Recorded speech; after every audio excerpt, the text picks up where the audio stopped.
Čaute, sleduješ 10. diel hiphopovej relácie Hip-Hop Reality, exkluzívne za AMO, ktorý ste si vyprosili od nášho hiphopového Ježiška. Chalani, čaute. Čau. Čau. Čau. Čau. S chalami preberieme ich turné, ich nový album, ich nové projekty, klipy, tak to sleduj. Takže chalani, prednedávno ste vydali svoj ďalší album, AMO Pozitív. Jak ho hodnotíte s odstupom času, pocity, dojmy, ako ho ľudia prijali? Ešte až tak veľa času zase neprešlo, aby som ho dokázal zhodnotiť. Takže ja som zatiaľ stále taký nejaký plný dojmov z albumu a musím povedať, že a takisto sa jeden fanúšik v Ružomberku vyjadril a myslím, že vystihol ten názor, môj určite, že konkuruje prvému albumu a myslím si, že to tak. Ty máš aký názor? Už dobrý. Spravili sme ten album tak, ako sme chceli a je ešte krátko na to, aby som to nejako hodnotil, že ako prijali ľudia alebo nie, lebo ešte stále ho vlastne prezentujeme. Ale spokojnosť, že baví nás stále. Ktorú skladbu na albume si najviac vážite, ktorá je taká, že top pre vás?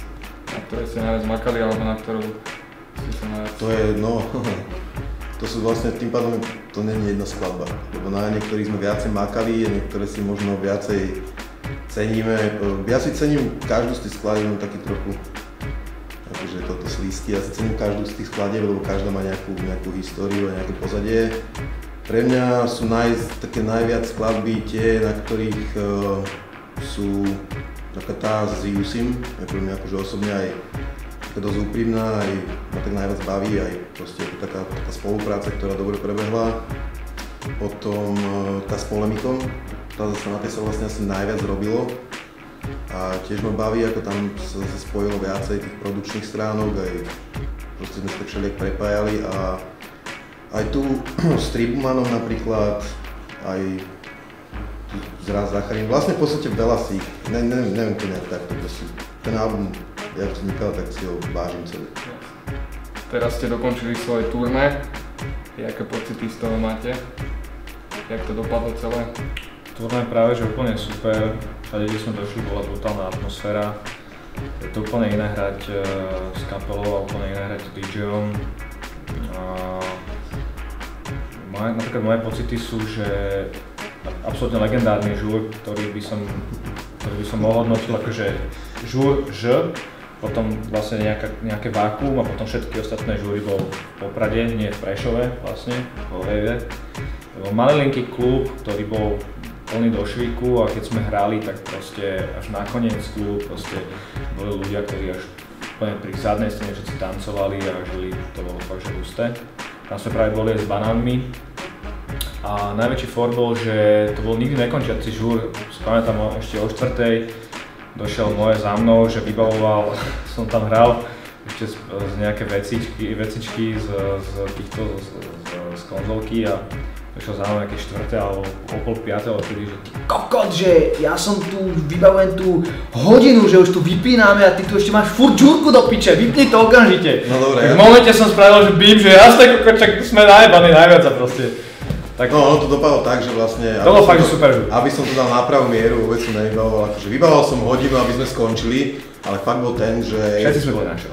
Boli sme na show, tam bol vlastne dlhý freestyle ešte po tom koncerte a ľudia stále zostali tam v klube, stále sa s nimi bavili, stále tancovali. A stále prichádzali noví a točili sa. A ide o to, že sme si brali so sebou vlastne svoj zvukár a svoj punkt, svoje vybavenie a tak ďalej, čiže mali sme tam asi tónu zariadenia, hej, a teraz ten Tibor chudák tam musel stáť a celé to zvučiť a my sme nemali to srdce na to skončiť, lebo ľudia stále tancovali a vlastne Milan tam hrali tam Balani show, proste dali sme freestyly, ale už naozaj akože mi naznačoval, takže už by bolo dobre skončiť o tej 4:30, že proste už fakt to ešte vlastne, lebo to skončí tá žúrka a to není tak, jak sme chodili predtým s DJom, že vlastne položíš požičaný mikrofón a ideš domov na prázdno, je to tak, že proste zbalíš si svoj mikrofón, zbalíš si 450 iných mikrofónov, pol kilometra káblov a je to nejaký čas, čiže a najhoršie bolo to, že už som teda vybavil to, že akože už teraz hudba hrala tichšie. A opak za grancami no mercy. Ožratý Milan, už konečne proste ľudia akože začali tak kľudne, že sme to mohli začať baliť a tak ďalej.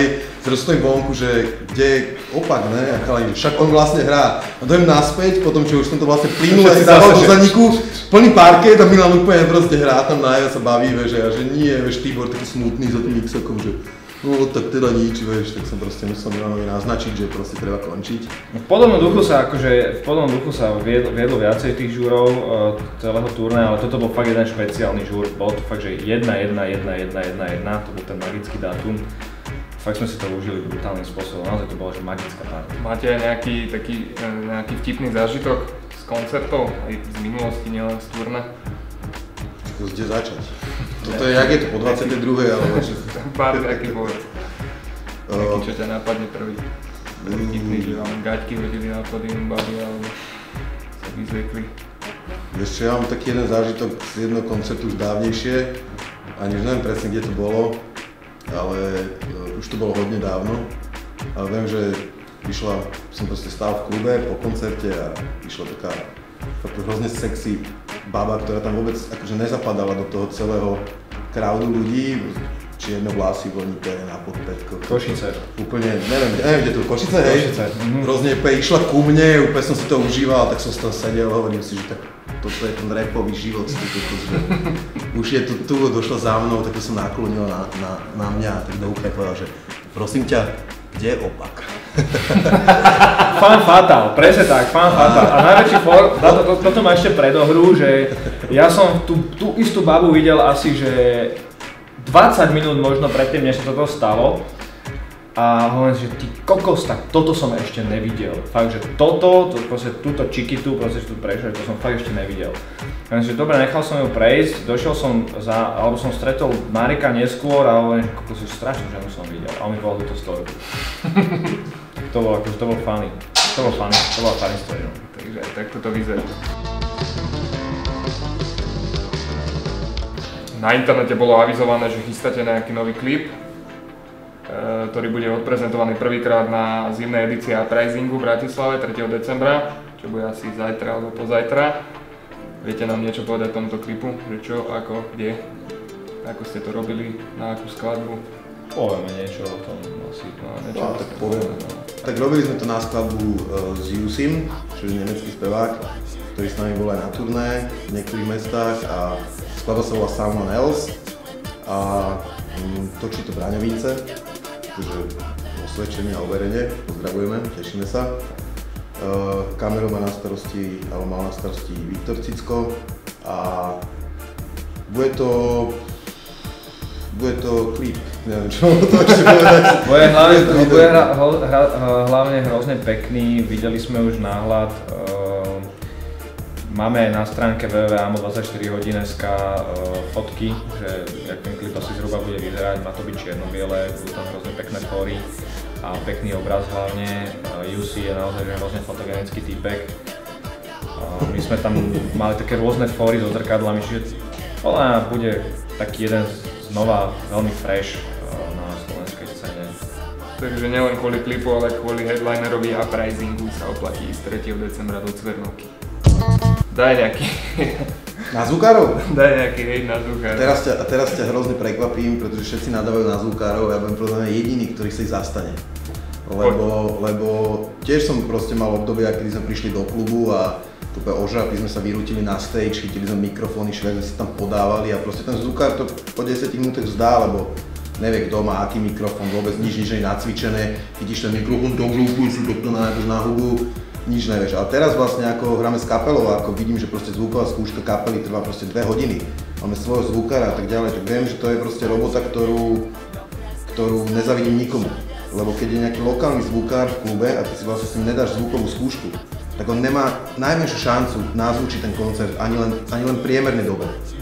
A keď vlastne aj ten rapper častokrát nevie technicky dať na ten mikrofón takým spôsobom, aby to proste naozaj vyznelo dobre, tak každý zvukár to má tak, že pokiaľ to do druhej skladby nezachrániš, tak už proste vidíš takto zvukára, jak tam proste takto sedie, nič nerobí, lebo skrátka, dobre, nehovorím, sú niektorí drbnutí, akože niektorí to proste flákajú a tak ďalej, nie je to vždy chyba akože účinkujúcich, ale to je to také, že na obidvoch stranách. Ešte aj zvukári to flákajú, aj reperi to flákajú. No, to je len reperi, aj iní interpreti. No, aj hociakí hudobníci to flákajú. Každopádne my sme si ešte strašne dávno pri takých nejakých začiatkoch vždycky dávali otázku, že prečo, keď sme hrali povedzme niekde v zahraničí, napríklad v zahraničí, konkrétne v Čechách, v Prahe napríklad pred nejakými väčšími menami, ako Warm Up.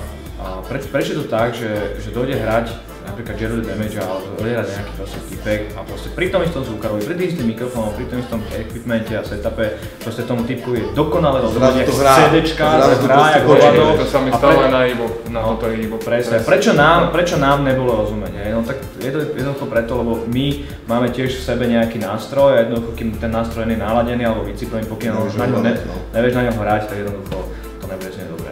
Čiže toľko k zvukárom.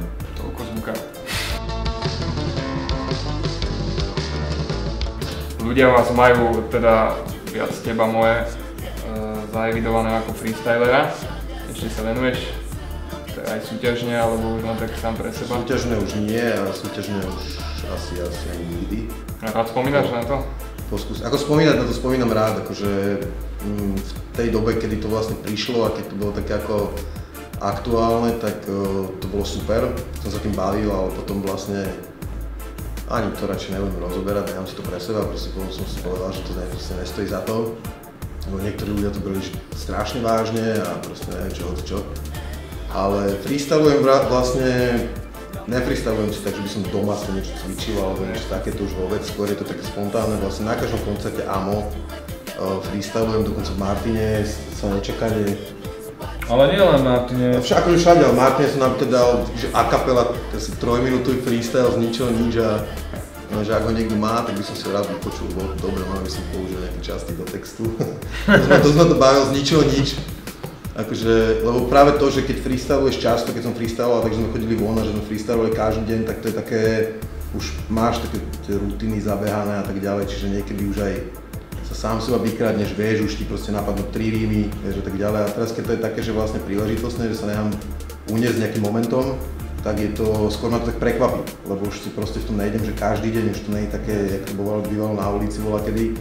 Čiže je to také, že keď sa mi to podarí, aj sa mi to nepodarí koľkokrát, ale aj tak sa nechám uniesť a keď sa mi to podarí, tak je to, hrozne to baví a proste aj kapelu to baví, že sa otočím všetci vysmiatí, úplne spokojní, tak to je. Túto otázku podávam každému hostovi, čo príde sem do štúdia. Ako vnímate vy momentálnu slovenskú hip-hopovú scénu? Tak to zlú otázku máš? Pre všetkých? Pre všetkých. Všetci boli na chvíľu ticho, ne? Občas, no. Ako to vnímate teraz? Počúvate aj slovenskú scénu, alebo vnímate, že teraz napríklad vyšlo veľa albumov? No keď mám byť úprimný, že by som si nejak počúval tie albumy, systematicky nemôžem povedať, ale v poslednej dobe som ani, keď sme robili ten album, tak som vlastne aj nepočúval všeobecne viac menej skoro nič, alebo respektíve tak veľmi málo, lebo tej hudby bolo dosť vlastne tej našej, ktorú sme mali robiť. A viem, zaregistroval som, že vyšli nejaké albumy, pozrel som si niečo, čo majú klipy napríklad, alebo také, čo vyšli ako také nejaké zaujímavejšie a podľa mňa tá scéna sa tak nejakým spôsobom ako keby vracia, alebo respektíve tak nejak sa už ľudia akože skôr tých experimentov boja, alebo respektíve sa ich tak akože nejak nasítili a zase sa im zdá, že je lepšie sa vrátiť k tým koreňom rapu a tak ďalej. Je to také ako sa to dalo predvídať proste. Išlo to hore, ľudia mali chuť, možnosť proste experimentovať, ľudia zožrali proste čokoľvek, keď to malo hlavu a petu. A dneska sa to zase vrátilo do takých tých, neviem, by som to povedal, ale nechcem to, aby to vyznelo, že zle, ono to je v podstate vlastne dobré, ale k takým tým koreňom, k takým tým, že zase je to viacej rap, okrem AMO. AMO sa nebojí, AMO experimentuje ďalej, tak predtým a... Ty to vnímaš ako? Vieš, ja mám všeobecne problém s počúvaním hudby, pretože celé dni trávim v štúdiu vlastne. Takže skôr selektujem to, čo viem, čo je dobré, ale to, čo sa ku mne dostane, tak to vyhľadávam, idem po tom. potom cieľene skôr. Ale mám napríklad teraz jeden, nie že tip, ale mám záujem si vypočuť napríklad nového človeka od Uša. No a samozrejme, vždycky keď je niečo, čo ma osloví, tak počúvam. Ale zatiaľ musím povedať, že není toho veľa, čo ma oslovovalo. Myslíte, že ten status, že hip-hop išiel dole, je tak na správnom mieste? No absolútne aktuálny, pretože to, čo sa robí dneska, veľakrát, aj single, ktoré sa púšťajú, veľakrát nie sú hip-hopom vôbec. Sú to veci, ktoré sú viac menej popovo ladené a zaujímujú ľudí pri úplne iných činnostiach, ako sa bežne hip-hop napríklad počúva. Toľko. Tej trpnutej téme.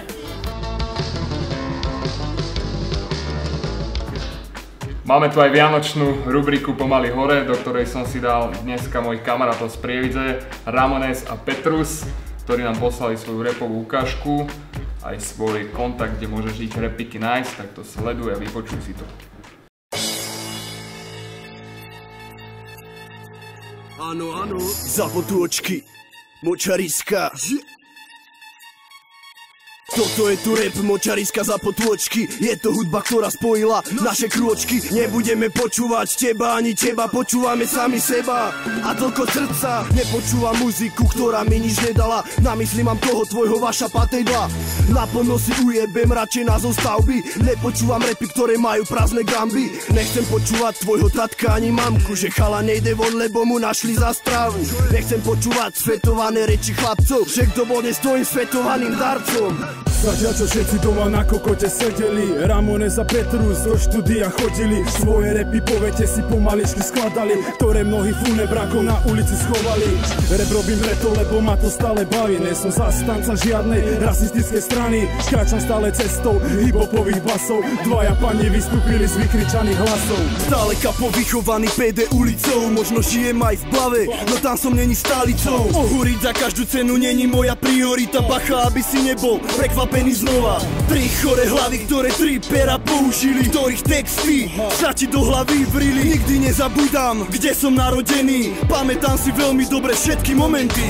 21 rokov žijem v priebanom meste, poznám tu pár ľudí, s ktorými si dávam peste. Kráčam cestou, plno vyjebancov, stroskotaný debilchovia obklopený bandou. Realita vychytaná iba mojou papulou, falošné mesto víta hejterov. Za blbé reči si tu môžete vy sami, môžete byť radi, že ma nudia prijebané fámy. Pamätáme na časy radosné, pamätáme časy, ktoré boli bolesné. Vraciame sa späť ku dňom prežitým, ďakujeme za každý ďalší deň dožitý. Peter a Kaper, dvaja chalani, čo pamätajú, nikdy oni nezabudli, odkiaľ pochádzajú. Milujeme spomienky, časy, ktoré boli, pamätáme na to, ako sme sa narodili. Čaká nás nový rok 2012, chystáte nejaké nové projekty, nejaké klipy, spolupráce? No, vieš čo, poviem ti na to tak, že áno, určite niečo chystáme. Sami o tom ešte nevieme úplne, pretože sme teraz... Čiže zatiaľ nič nechystá. Pretože sme plní dojmov ešte stále z turné a hlavne si potrebujeme teraz trošku oddychnúť, jednak aj sami od seba, aj od hudby, aj od ámov.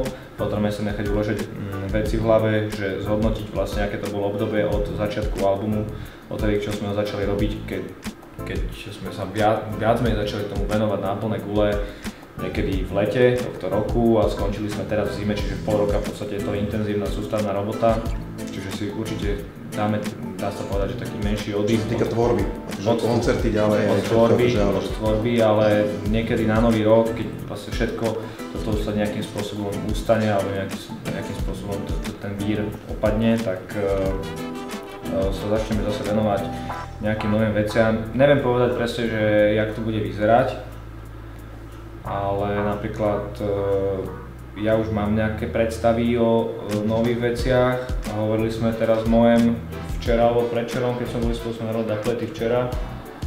Tak on má tiež nejaké predstavy, to znamená, že vieme asi zhruba, kam by sa to malo oberať zase ten ďalší. Bude sa musieť akože viacero vecí. Milan, zvoní ti telefón. To je môj beat, to mi môže hrať, ne? Pozrieť. Tak keby si chcel niekto produkcie od Opaka z telefónu, stačí. Tomu som chcel tiež prejsť, kde si môžu vaše CD-čko ľudia zakúpiť, alebo kde môžu vidieť viac informácií o vás. Máte nejaký web? Viac o nás môžu vidieť na stránke www.amo24hodin.sk, 24 je, že 24. A no, treba povedať všetko. Presne tak. A takisto na Búčiku a tam vlastne je všetko, tam je tam nejaké biokapely, sú tam informácie o koncertoch, také fotky, takisto náš album sa dá stiahnuť ako v podobe MP3, takže tam všetko sa nájde a tak. No ak chce niekto fakt vedieť všetky informácie o nás, tak ideálne dojsť na tú našu stránku a tam si aj môžeš kúpiť CDčko, aj si môžeš kúpiť tričko. Aj si vás zabukovať. Aj si nás zabukovať, proste všetko. Áno, je tam. OK. Ako si už spomínal, tak váš album sa dá aj stiahnuť. Čo vás k tomu viedlo? Máte tú zimu. Máme tú zimu, aj dnes tu je zima pekná. December. Čo vás k tomu viedlo?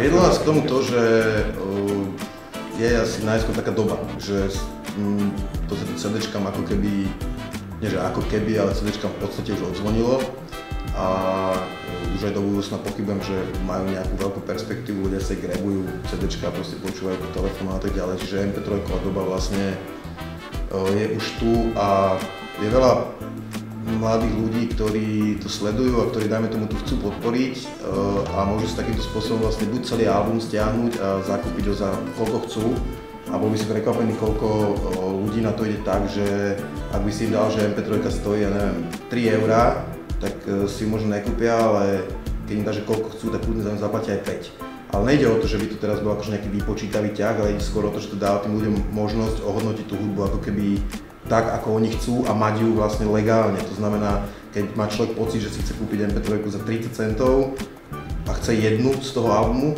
tak má pocit, že si kúpil za to, za čo chcel, kúpil si to, čo chcel, kúpil si jednu skladbu a nemá potom taký pocit, že akože si musel ako keby kúpať niečo, čo nechcel. To je presne aj odraz tej doby, že ľudia fakt naozaj dneska chcú iba niečo konkrétne. Že dáva im to možnosť kúpiť si tomu jednu skladbu, dajme tomu single alebo akúkoľvek z toho albumu a dáva im to možnosť vlastne rozhodnúť sa, akým spôsobom oni toho interpreta vlastne chcú podporiť. Čiže je to krok k ľuďom, nech si proste aj cez ten internet, len teda v tých shopoch s CD-čkami, ale cez ten internet môžu kúpiť tú hudbu a ja dúfam, že to bude fungovať s hudbou takýmto spôsobom, lebo inak neviem, akým spôsobom to bude inak fungovať. Každopádne ten systém sa úplne zmenil, keď prišli v 84. na tých CDčka, tak bol obrovský boom, ľudia sa kupovali tie CDčka a tí vydavatelia a všetky kapely zarábali neskutočné peniaze na predaj, ani nie na tých koncertoch, čiže tebe stačilo spraviť jeden single, predal si, ja neviem, 100 000 albumov a bol si fakt, že v plnke, alebo možno viacej albumov bol si v plnke. Dneska je to naozaj tak, že ty dáš možnosť tým ľuďom, ale už im nedávaš možnosť kúpiť si celý album, dáš im možnosť kúpiť si jednu alebo 5 pesniček z svojho albumu, tým pádom vyhadzuješ pesničky z albumu akoby pre toho poslucháča, ktorý je pre ňoho vata alebo nejaký plevel.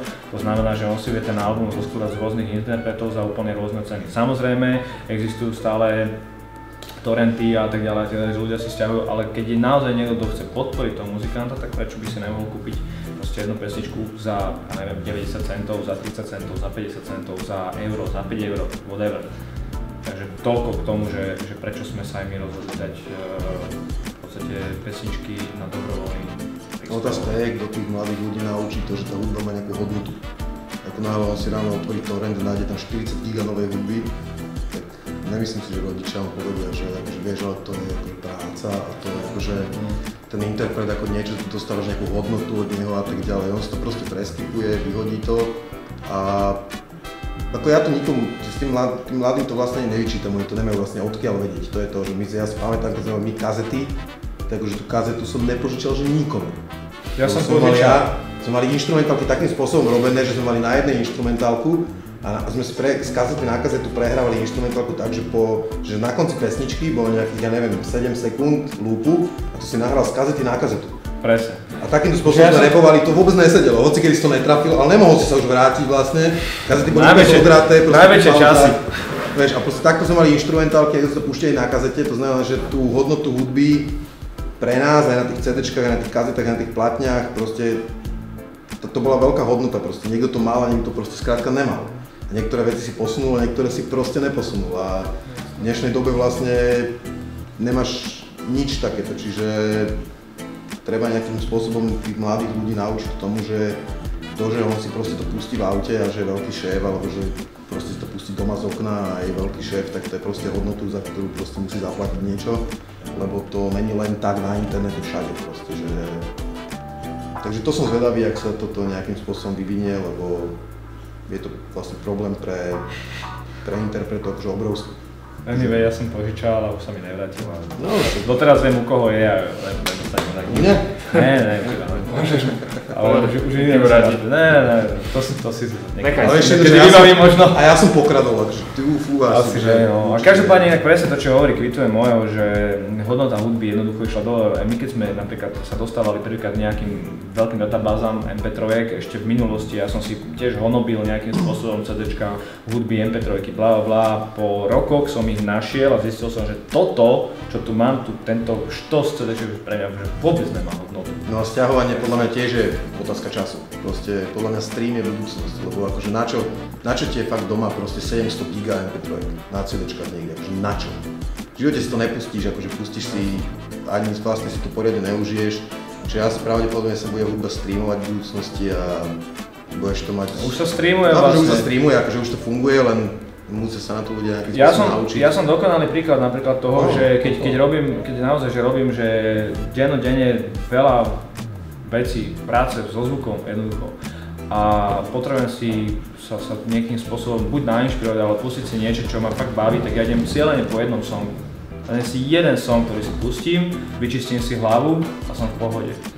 Napríklad konkrétne, hej, Damien Marley, Bruno Mars, Liquid Star Blues, hej.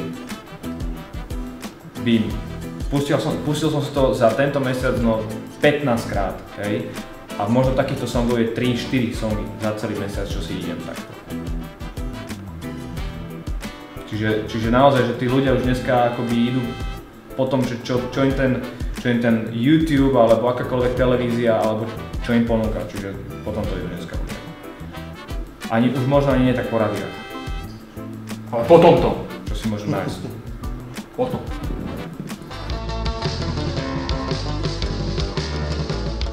Všetci dobre vieme opak, že máš štúdio, podporuješ aj mladé talenty, tým, že si môžu u teba nahrávať.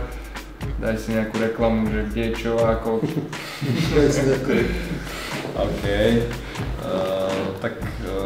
Čo sa týka štúdia z Ionu, je to tak, že ja sa nebojím povedať, že to dá sa povedať, že prvé bratislavské štúdio hip-hopové, ktoré nebolo povedzme niekde v izbe detské alebo nejakej inej izbe doma, kde sa normálne bývalo, ale naozaj, že prenajatý priestor, relatívne luxusne spravený pre hip-hopových typkov.